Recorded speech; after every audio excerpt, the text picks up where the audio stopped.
I gotta say, when I had my mom purchase this book at Target, I was kind of anticipating what happened next after the crazy twist ending we had in the season 1 finale, because this includes a new exclusive ending, as you can see right there. Plus, this book said that it would have all the questions answered for that cliffhanger, and having to read the after chapter for Bye Bye Slappy, Hello New Nightmare. Yeah, not sure I was satisfied, because now I feel like I rather would have just stuck with the crazy cliffhanger from season 1 than the new ending that's in this book. Wait, was this actually written by R.L.Stine? By the way, I've not read the whole book, just only the new ending part.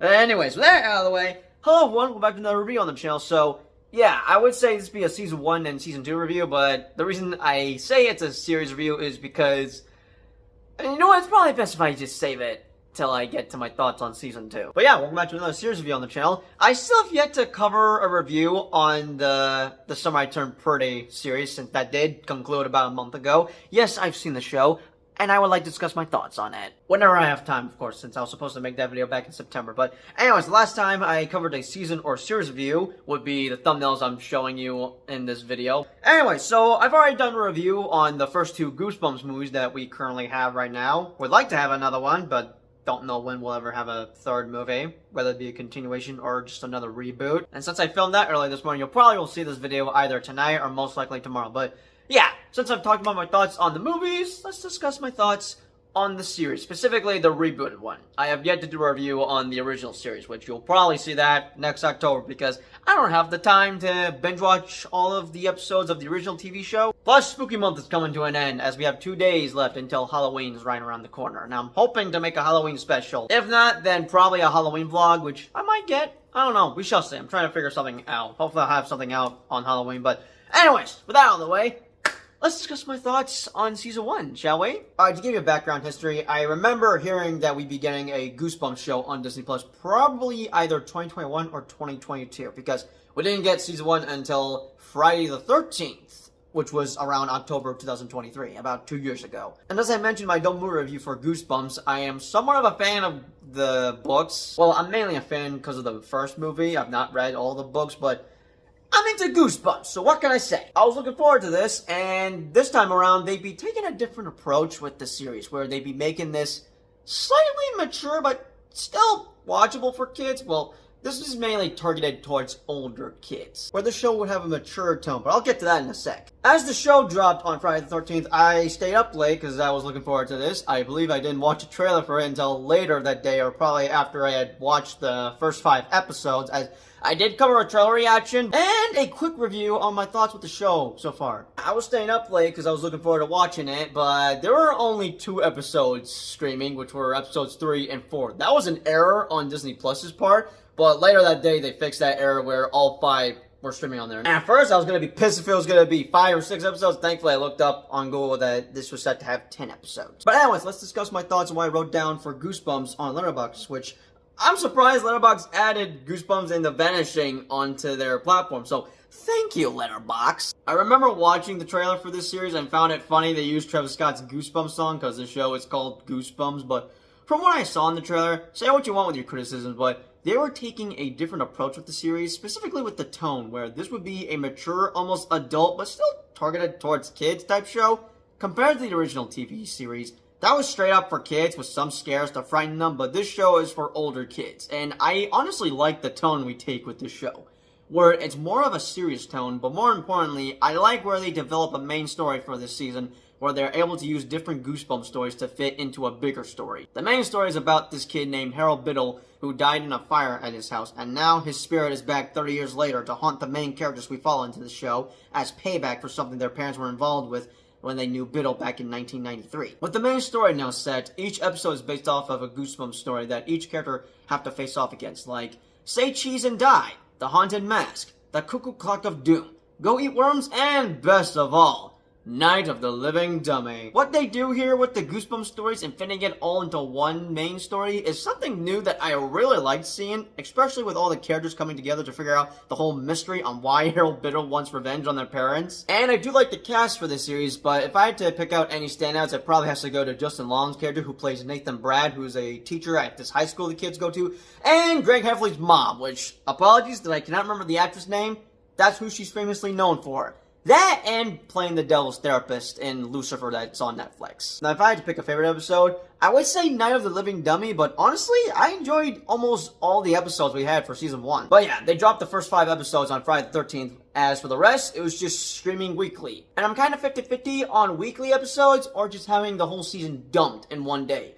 Looking at you, Netflix, because you dropped most of your shit in one day, but now you're dragging it out as you had Wednesday be split into 2 parts, and now Stranger Things 5, with the final season being split into 3 volumes. But yeah, Netflix is known for just dropping most of their stuff in one sitting, while the rest of streaming services like HBO Max, Paramount Plus, Prime Video, and Disney Plus, they have weekly shows, but they sometimes drop all in one sitting, like Paramount Plus with Knuckles, or Disney Plus with Marvel Zombies. But that gets a pass for me with this 4-episode format, because that originally was supposed to be a movie. And once you watch all 4 episodes, yeah, it does play out like a 2-hour movie. But back to topic. If I got to mention any negatives I have, I got a few nitpicks, mainly with certain subplots, but I think it's mainly gonna go towards the last 2 episodes, because I feel like they dragged it out as we had come to a close on the Biddle story on its 8th episode that would have been a good finale for that season. Hell, it honestly did feel like a finale when we came to the conclusion of Harold Biddle, which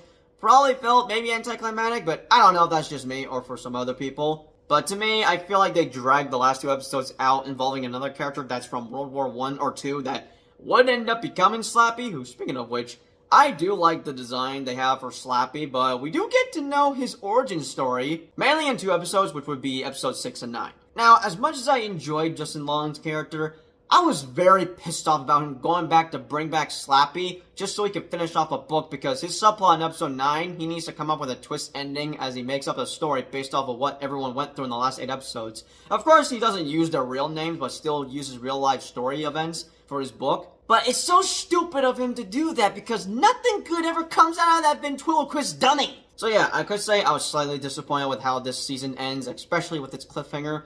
I would have preferred a different cliffhanger on its 8th episode if it were to just end at 8 episodes, which would have been fine because we had came to the conclusion with the main story involving Harold Biddle. As for the last 2 episodes, the kids are able to defeat Kondu, who was the evil sorcerer, aka Slappy, but since he was a soldier in World War whichever, he pulled a gun on Margot, but Zack took the bullet for her and kinda dies? Sorta? But Margot didn't want him to die because they were childhood best friends and was finally developing feelings for him, as we do have a love triangle with these 2 and Lucas, which might be another nitpick I have with season 1, but hey, you gotta have some drama here and there. But back to topic. She uses Kondu's book to bring him back, and it seems to have worked, but the season ends on a cliffhanger where Justin Long's character is about to get possessed once again, but this time by Kondu, since earlier in the season he was possessed by Biddle. I'll admit, I was pissed it ended like that, but it's kind of tradition with these Goosebumps stories. They gotta have twist endings, as that's how R.L.Stine has done it with his books. Now, I was looking forward to season 2, because I wanted to see what happened next with these characters as I got to know them and like them, but sadly, we don't get a continuation with them, as we get a new cast of characters for season 2, as this is supposed to be an anthology series. I know fans wanted an anthology series with a new Goosebumps show, but I'm not gonna lie, I would have not been a fan if this were to be an anthology series, and I know that's the whole point with Goosebumps, as the original TV show was an anthology series with each episode having contained stories based off of different books, while the new series was gonna have each season be an anthology. Now, as much as I would have been upset that we wouldn't get a continuation with the characters from season 1, what they were gonna do with the seasons, I was open to. It's better than having each episode be a self-contained story. My overall thoughts with season 1, I really enjoyed this first season. It came around the perfect time for spooky season, especially on Friday the 13th, but well, I got some nitpicks here and there. I think my negatives are going to go to the last 2 episodes as they dragged it out, where I'm kind of mixed. So if I were to give this a rating, it's going to have to be an 8 out of 10. But I really did have fun watching season 1 of Goosebumps. Just glad it was entitled Goosebumps Resurrection, because apparently that was the original title for some reason. But just to give you a quick recap of what I read last night, which was the new ending. Zack does live as Margot uses the book on him. As for Nathan, yeah, he gets possessed again by Kondu, whatever his name is. As for Zack and Margot, they try out to be boyfriend and girlfriend, but do take things a bit slow. And for everybody else, they're just relieved that the nightmare is over, or so they thought. They go on a trip together to Paris, I believe, or it was London. I can't, which one was it? Was it London or Paris? I forgot. Oh, it was London. Okay. I just had to double check. But yeah, they go on a plane to fly out to London, and Zach is acting a bit off on the plane. But as soon as Zach just skedaddles out of the plane, everyone else is trying to have a good time in London, but as soon as they meet up with Zach at the end, something's off with him, as he's not himself, and basically it's indicated that the nightmare isn't over, as... I don't even know what to tell you with how it ends, because just... Yeah, I guess whatever nightmare they left behind at Port Lawrence, which would be the name of the town they live at, followed them to London. I'm not sure if my cliffhanger questions were answered, but I'm not gonna lie, I was not a fan of that ending, so I'm just gonna consider the season's ending canon, where Nathan gets possessed once again, which, poor guy, I feel bad for all the hell he's gone through for this entire season. First, he gets possessed by a teenager, now he gets possessed by a soldier from World War I or II, I don't freaking know. But yeah, I have a soft spot for season 1, and this was kind of fun watching the series with weekly episodes after the first 5 have dropped. I remember watching the season with my mom, and yeah, I told her about Goosebumps. I remember watching it with my mom and seeing her reaction to whatever stuff be going down each episode, especially with that ending, which, if I recall correctly, she was not happy with how it ended. But once season 2 was announced, I let her know about it, but I had to break the bad news that we'd be getting new characters and not a continuation of the last season. But now that I've discussed my thoughts on season 1, time to discuss my thoughts on season 2. As just recently this week, actually yesterday, I stayed up late watching all 8 episodes because sadly, they didn't do weekly episodes for season 2, but just dumped all 8 on Disney Plus and Hulu. And I've been dying to check out this new season since they dropped all episodes back in January, but I haven't had time to check out the series. But 10 months later, it's taken me to finally binge watch all 8 episodes, because I liked what they did with season 1 in terms of its tone and storytelling. I was looking forward to see what they were gonna do for season 2, despite me being bummed out that we wouldn't have a continuation with its characters from the last season. But what got me very excited for this season was that the actor that plays Ross Geller from Friends was attached to this show. And also, believe it or not, they do make a Friends reference in the show when one of the characters say, "Perfect." How it used to be now. You have to figure out your thing to even get into college, and once you're there, you pivot to a new thing. I don't even know why I have to explain this to you guys.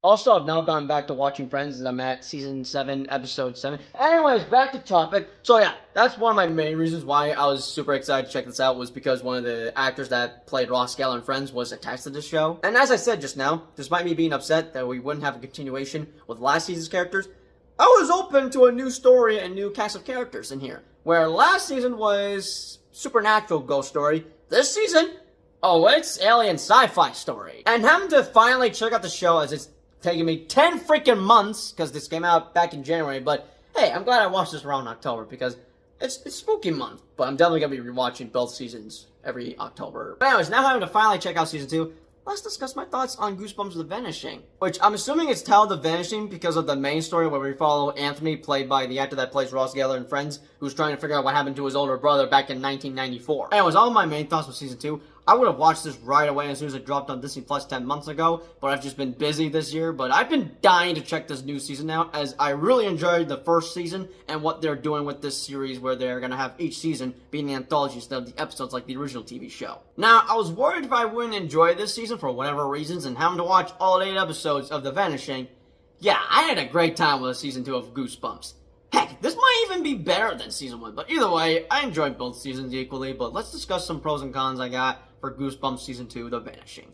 For the main story, we have 4 kids that went missing doing a dare at this old abandoned laboratory that involved doing experiments on people. They go missing when they open a hatch that somehow kills them, and 30 years later, we have Anthony, who's searching for answers to what happened to his older brother back in 1994. His 2 kids, Cece and Devin, are visiting their dad for the summer, and happen to be introduced to the new kid cast. I liked all of them. Well, almost all of them. There's this one character named Trey who I immediately disliked, as he messes with Devin later in the first episode about exploring the same lab that his uncle Matty went missing about 30 years ago, and destroys Anthony's basement, where the dad had told both of his kids not to go into the basement, which there isn't nothing spooky or suspicious in there until later episodes. But anyways, the reason Trey destroyed the basement was for payback to Anthony when he broke his car window for not respecting his wishes about his driveway, and worst of all, bro is a narcissist towards his girlfriend who tried to break up with him for how he treated Davin. Basically, Trey is a dick, and karma comes back at him for when he destroys the basement as he encounters a flower creature that turns him into a monster. For this main story, we're not dealing with ghosts like Harold Biddle in Season 1, but rather aliens because of an alien ship that is hidden below the hatch at the lab. The Goosebumps stories we use for this season are The Haunted Car, The Boy Who Cried Monster, Stay Out of the Basement, and best of all, Monster Blood.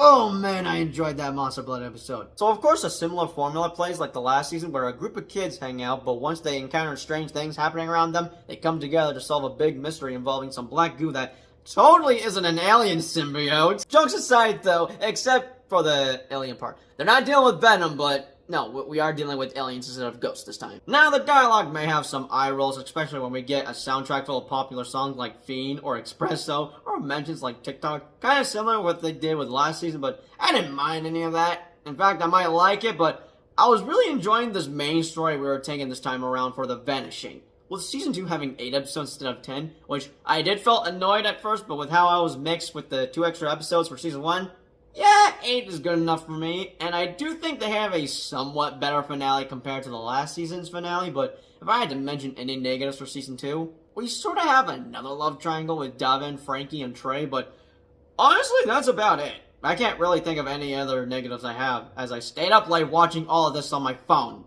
Overall, I had fun with The Vanishing. Ross Geller definitely carried this season for me, and as for the cliffhanger ending, yeah, it could have been worse, but it's an old-fashioned Goosebumps twist ending. Now, if I had to give this a rating, it might have to be an 8.5 out of 10. And having to see 2 different storylines and 2 seasons of Goosebumps using different monsters from the books, I could really see the potential with this series. Which breaks my heart that this was cancelled after 2 seasons. Like, are you kidding me, Disney? What the hell? I didn't find out about this until 2 months ago from 3C Films clips as Disney Plus and Hulu canceled the show in early August 2020. I don't understand why they did this, because it performed well on Disney Plus. People were tuning in on the new season. It's so dumb and I'm rather pissed about it. However, the Sony Pictures Television Company are trying to see if other networks will want to continue the series, so maybe they could bring this back. I don't know, to be honest, but from what I got, I guess if another streaming service wants to continue the series, we could get it back, and if so, I do hope we could continue this route where they make each season an anthology, because I really like the approach they went, where we had one season be a supernatural ghost story, and then one season be an alien sci-fi story. But if any of that happens, we could most likely get a reboot instead, and that would just suck, because I'm now just craving for some Goosebumps content, whether it's a TV show or a third movie. Now, I'll tell you this, Goosebumps The Vanishing is 10 times better than Goosebumps 2 Haunted Halloween. Man, what a disappointment of a sequel that was. But with that being said, those are just my thoughts with both seasons of Goosebumps that are now streaming on mostly Disney Plus. I know they were streaming on 2 different streaming platforms, which would be Disney Plus and Hulu, but this year they're now, like, not discontinuing Hulu. I mean, it's still gonna be a thing, it's just not gonna have its own streaming service because it's now being included into Disney Plus. But yeah, you could stream both seasons on Disney Plus, and if you have seen both of them, let me know your thoughts, comments down below, and which season was your favorite. I had a great time with this series, and it really sucks that this was canceled for no reason at all. Also, that is the reason why this is titled Series Review and not Season 1 and 2 Review, or a double season review, because since it got canceled, therefore this is a series review, since we only have 2 seasons on Disney Plus. But anyways, I've reviewed both Goosebumps movies. I've now reviewed both seasons of the rebooted series. Now all I have left is the original series I have to review on the channel, which you won't be getting that until next year. But anyways, hope you guys enjoyed the series review. And as always, I'll see you on the next video. Peace out.